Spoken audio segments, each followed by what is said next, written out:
Good morning students. आज हम class में देखेंगे national income determination, AD, AS and IS approach.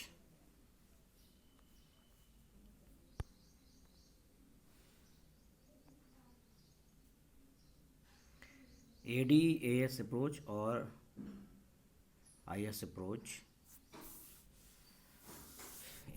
Aggregate demand is equal to aggregate supply. इस situation पे economy equilibrium पे होती है।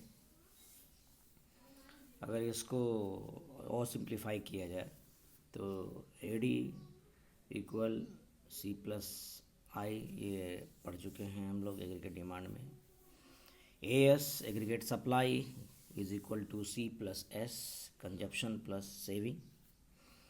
सी से सी कैंसिल हो जाएगा तो रिमेनिंग क्या रहेगा, I equal to S, investment equal to saving. इसको समझना है।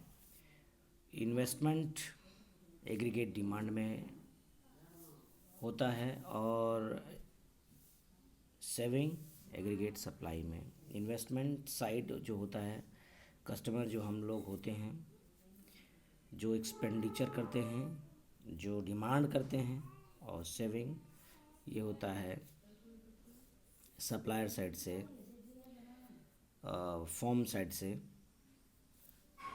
तो I S equal to S. National income या एम्प्लॉयमेंट या total output determination. Previous video में बताया था कि नेशनल इनकम इक्वल होगा टोटल एम्प्लॉयमेंट, इक्वल होगा टोटल आउटपुट या टोटल प्रोडक्शन डिटर्मिनेशन। तो टोटल नेशनल इनकम की अगर बात किया जाए, डिटर्मिनेशन की बात किया जाए, तो ये टोटल एम्प्लॉयमेंट की भी बात होगी और टोटल आउटपुट की बात होगी, सेम चीज़ है। National income determination: an economy is in equilibrium when aggregate demand (AD) for goods and services is equal with aggregate supply (AS). किसी भी देश की इकोनॉमी इक्विलिब्रियम पे तब होगी जब टोटल या एग्रीगेट डिमांड जो गुड्स और सर्विसेज के लिए है वो इक्वल हो जाए एग्रीगेट सप्लाई के बराबर। वह स्थिति आपकी कहलाएगी इक्विलिब्रियम की। वही पहले बता दिया गया है। C A D equal to C plus I, S equal to C plus S. C से सी अगर कैंसिल कर देते हैं तो बचता है I equal to S, investment equal to saving.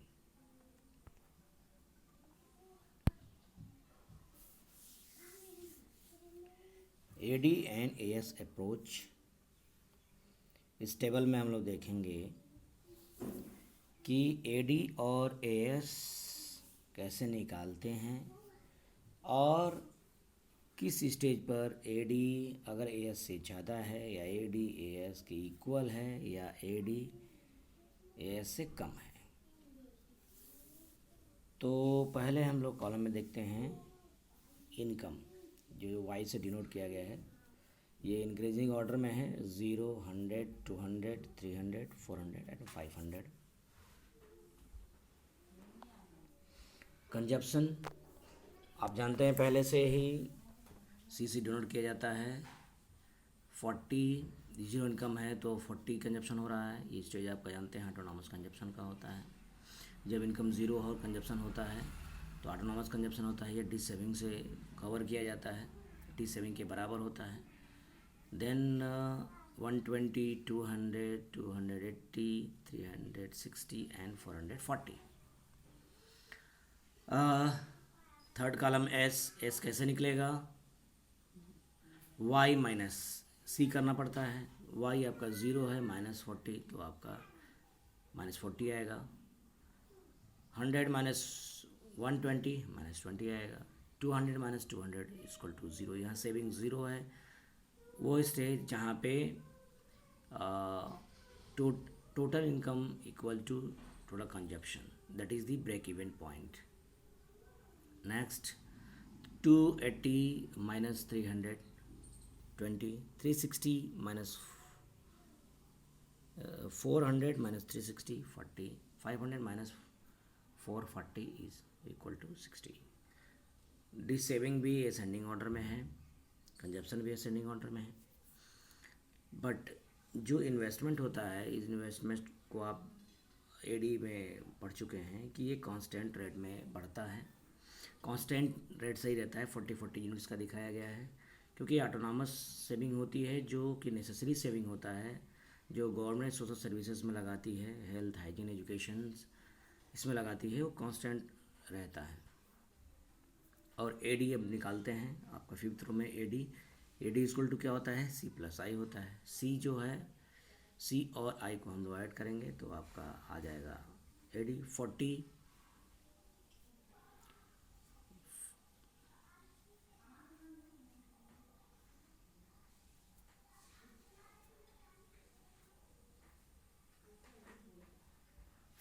Plus 40 equal to 80, 120 plus 40 160, 200 plus 40 240, 280 plus 40 320, 360 plus 40 400, 440 equal to 480। ये भी आपका असेंडिंग ऑर्डर में है। और A S equal to C plus S. अब सी प्लस एस जब ऐड कर देते हैं तो एस निकल जाता है, और जो कि इनकम के बराबर होता है, पहले बताया गया है इनकम के बराबर होता है। अब इसमें सी और एस को ऐड करिए, 40 plus minus 40 equal to 0, 120 plus minus 20 100, 200 plus 200 plus 0 200, 280 plus 20 300, 360 plus 40 400, 440 plus 40 480। तो आप यहाँ देख रहे हैं कि जितना आपका इनकम है उतना ही आपका एएस है, इसलिए y इक्वल टू एएस। देख लीजिए, स्टार्टिंग में इनकम 0 है, ये भी 0 है, 100 है 100, 200 200, 300 300, 400 400, 500 500। सेम ये जो इनकम है उसी के इक्वल है आपका एएस। फर्स्ट जो एडी है असेंडिंग ऑर्डर में एस से ग्रेटर है, AD is greater than S, ये यहाँ तक चलता है। But J when the income is 400, इस स्टेज पे आपका एडी और एएस दोनों इक्वल हैं। ये जो यहाँ देखिए आप, एडी इक्वल टू एएस, ये जो पॉइंट होता है यही पॉइंट होता है आपका इक्विलिब्रियम का, जिस पॉइंट पे एडी और एएस इक्वल होता है। इसके बाद नेक्स्ट बढ़ते हैं तो इसमें एडी एएस से लेस हो जाता है, एडी एएस से लेस हो जाता है। इस स्टेज में सप्लायर फॉर्म प्रोडक्शन घटाएंगे, एम्प्लॉयमेंट कम होगा, एम्प्लॉयज़ वगैरह को छटनी शुरू हो जाती है। तो इस केस में टोटल डिमांड अगर कम होती है, एग्रीगेट डिमांड कम होती है अगर एग्रीगेट सप्लाई से, उस स्टेज में प्रोडक्शन ऑलरेडी रहता है, डिमांड कम हो जाती है, तो वो स्टेज डिफ्लेशन का कहलाता है। तो फिर इसको डिमांड इंक्रीज़ करने के लिए फिर सप्लायर प्रोडक्शन को बंद कर देते हैं, और डे बाय डे प्रोडक्शन तब बढ़ता है जब एग्रीगेट डिमांड इंक्रीज़ करती है। ऐसे स्टेज में फिर यह इकोनॉमी इक्विलिब्रियम की तरफ पहुंच जाती है।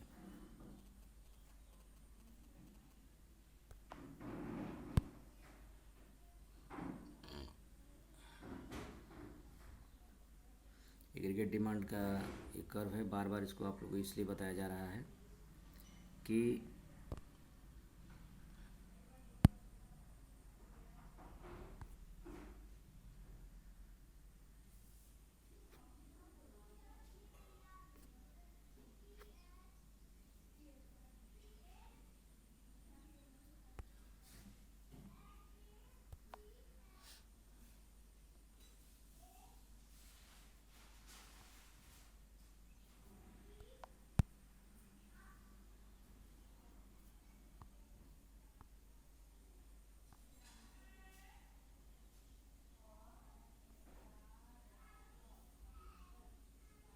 ये एग्रीगेट डिमांड का फिगर है। ये पहले भी आप लोग को बताया गया है, ताकि इसको बार बार आप रिपीट करें और बनाएं। वाई एक्सिस पे आपका एडी है और वाई एक्सिस पे आपका इनकम, एम्प्लॉयमेंट या टोटल आउटपुट है। ये इन्वेस्टमेंट है जो कांस्टेंट है, 40-40 रेशियो पहुंचता है। और आपका ये सी है और ये आपका ऑटोनॉमस कंजप्शन है, और सी और प्लस दोनों को जोड़ देते हैं तो हमारा निकलता है एडी। इसी तरह एग्रीगेट सप्लाई भी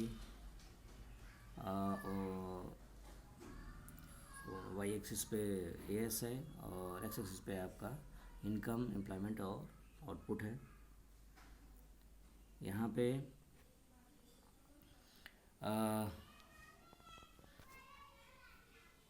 सेविंग है, सेविंग माइनस में रहता है। आप टेबल में देखा -40 फिर 20, तो यहाँ से इंक्रीजिंग ऑर्डर में ये रहता है, ज़ीरो होता है। ज़ीरो वहाँ होता है सेविंग जहाँ पे कंजप्शन और इनकम दोनों बराबर हो जाता है। वो स्टेज आपका कहलाता है ब्रेक इवन पॉइंट, और ये है आपका D saving.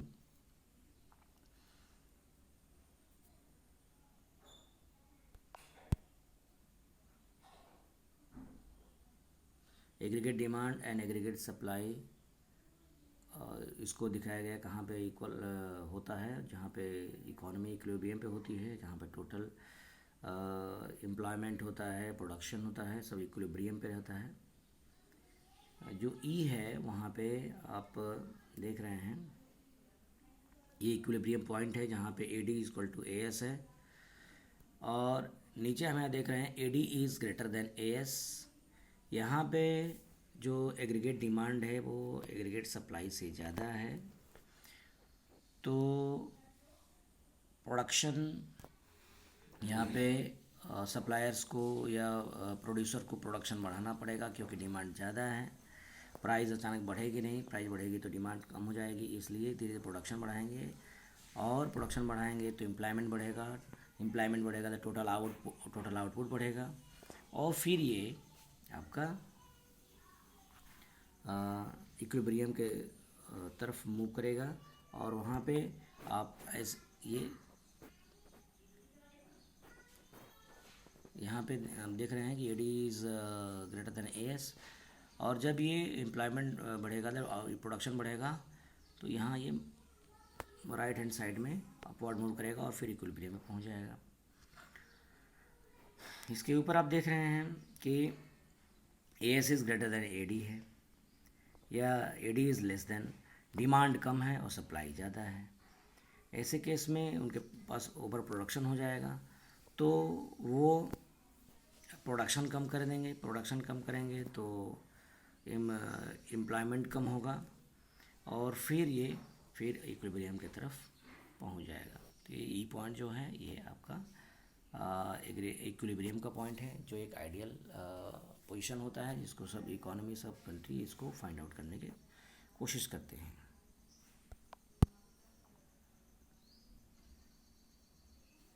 ADS approach and IAS approach, इसमें ADAS इक्विलिब्रियम को भी दिखाया गया है, और इसमें I और S इक्विलिब्रियम को दिखाया गया है, और IS इक्विलिब्रियम वहीं पे क्रॉस करता है जहाँ पे AD और AS दोनों बराबर रहता है। यहाँ देखिए ये कर्व है एस का और ये है आपका एडी का, दोनों क्रॉस करते हैं एल पॉइंट पे, A D equal to S. जहाँ पे ए डी और एस दोनों इक्वल हैं वहाँ पे क्रॉस करते हैं दोनों, ये यहाँ पे ये एल पॉइंट से दिखाया गया है।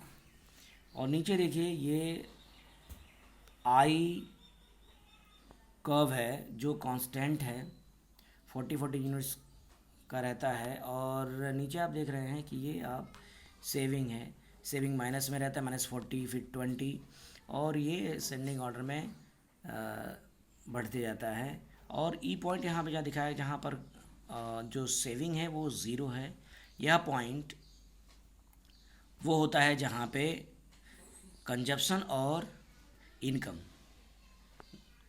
और इनकम दोनों बराबर होता है, जो पॉइंट एफ से दिखाया गया है। और ये होता है ब्रेक इवन पॉइंट का होता है। और ये आपका यहाँ देख रहे हैं ये डी सेविंग पॉइंट है।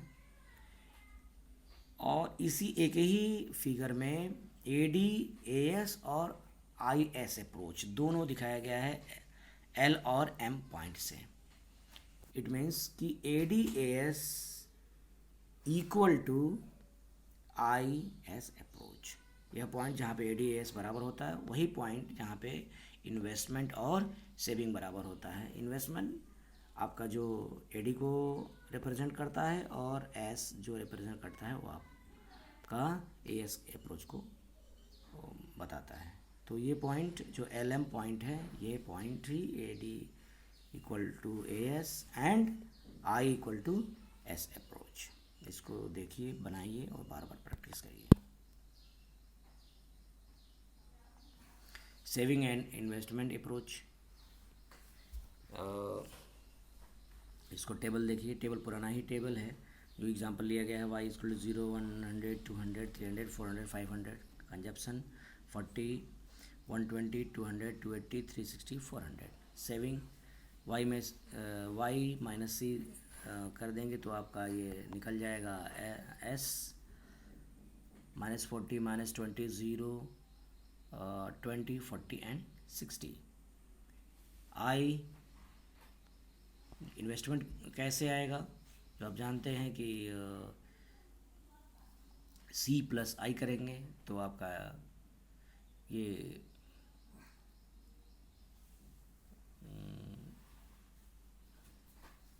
और ये जो इन्वेस्टमेंट होता है ये कांस्टेंट रेट से 40 यूनिट बढ़ता है। आपने एडी में पढ़ा था कि एडी में जो इन्वेस्टमेंट होता है वो कांस्टेंट रहता है। इसको हम लोग ऑटोनॉमस इन्वेस्टमेंट भी कहते हैं, जो कि कंपलसरी होता है, जो नेसेसरी होता है किसी भी गवर्नमेंट को इन्वेस्ट करना। अब यहाँ पे जहाँ इनकम 400 है वहाँ वो पॉइंट देखिए जहाँ पे इन्वेस्टमेंट और सेविंग दोनों इक्वल है 40 यूनिट्स। ये जो पॉइंट होता है ये I investment equal to saving है। इसके ऊपर आप देख रहे हैं जहाँ पे investment is greater than saving, saving -40 है, -20 है, 0 है, 20 है, बट इन्वेस्टमेंट 40 यूनिट्स का है। यहाँ पे इन्वेस्टमेंट ज़्यादा है, इसका मतलब डिमांड ज़्यादा होगी तो सप्लाई इसको फिर बढ़ाया जाएगा, फिर सप्लाई बढ़ेगी तो फिर ये स्थिति आ जाएगी investment equal to saving. But नीचे आप देखें investment is greater than saving है। लोग इन्वेस्टमेंट यहाँ पे ये गलत है, investment is less than saving, misprinting है। यहाँ पे जो when income is 500 at that point saving is greater than investment. यह स्टेज ये है जहाँ पे सेविंग ज़्यादा होती है, लोग इन्वेस्टमेंट नहीं करते हैं। तो इस स्टेज में आपकी डिमांड कम होगी, डिमांड कम होगी तो प्रोडक्शन कम होगा, प्रोडक्शन कम होगा तो एम्प्लॉयमेंट कम मिलेगा, तो फिर ये इकोनॉमी मूव कर जाएगी इन्वेस्टमेंट इक्वल टू सेविंग।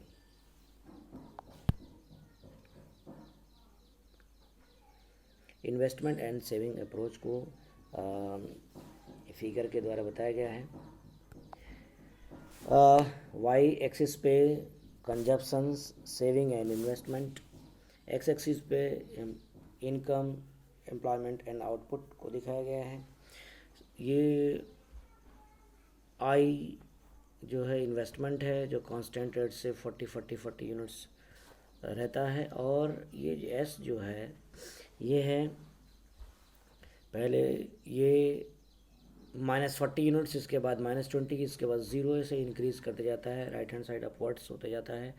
और ये जो डिस सेविंग होती है वो जितना ये ऑटोनॉमस कंजप्शन होता है उसके इक्वल होता है। और जहाँ पे सेविंग इज़ 0 वो पॉइंट ब्रेक इवन पॉइंट होता है, और ये डिस सेविंग है जो पहले भी बताया गया आपको। तो ये आज का टॉपिक रहा, AD equal to AS and IS approach. इसके फिगर को, टेबल को बार बार बनाइए और प्रैक्टिस करिए। किसी तरह का कोई डाउट है तो आप पूछिए। Till then, thank you.